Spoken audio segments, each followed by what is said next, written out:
Vous avez sûrement déjà entendu parler des matériaux comme le cuivre, le graphite ou le nickel. Par contre, peut-être que vous ne savez pas à quel point ces matériaux trouvés au Québec sont importants dans notre vie de tous les jours. Aujourd'hui, on va vous expliquer quels sont ces matériaux parfois rares et recherchés présents dans nos sols et à quel point ils contribuent à notre quotidien en 120 secondes top chrono.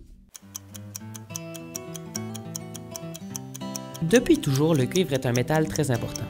En effet, ce dernier est le premier métal que les humains ont utilisé.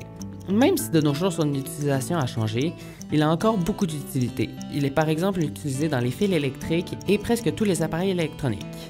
Le zinc, un métal présent en faible quantité dans notre organisme, a beaucoup d'autres utilités.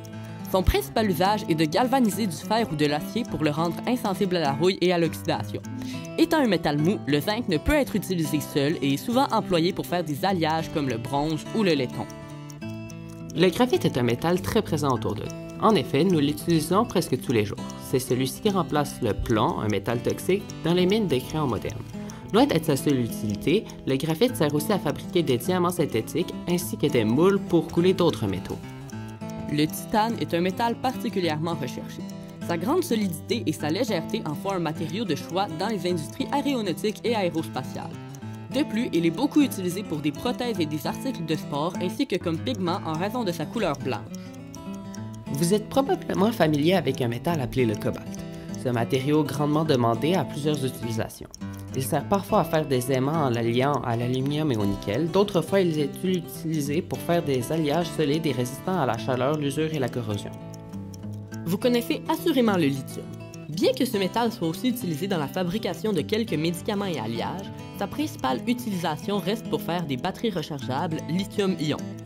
Ce métal est l'un des plus importants que nous ayons nommé à venir à date, car il est essentiel dans la fabrication de voitures électriques et autres alternatives aux énergies fossiles. A l'inverse, le niobium sert entre autres à faire des canalisations comme des gazoducs. Il est aussi utilisé pour faire de l'acier inoxydable, des super-aimants parfois utilisés pour la pêche à aimants, ou en alliage pour améliorer l'efficacité de certains outils de coupe. Bon, les 2 minutes sont écoulées. On espère vous avoir appris quelque chose de nouveau ou peut-être même plusieurs choses sur les minéraux québécois et leur utilité.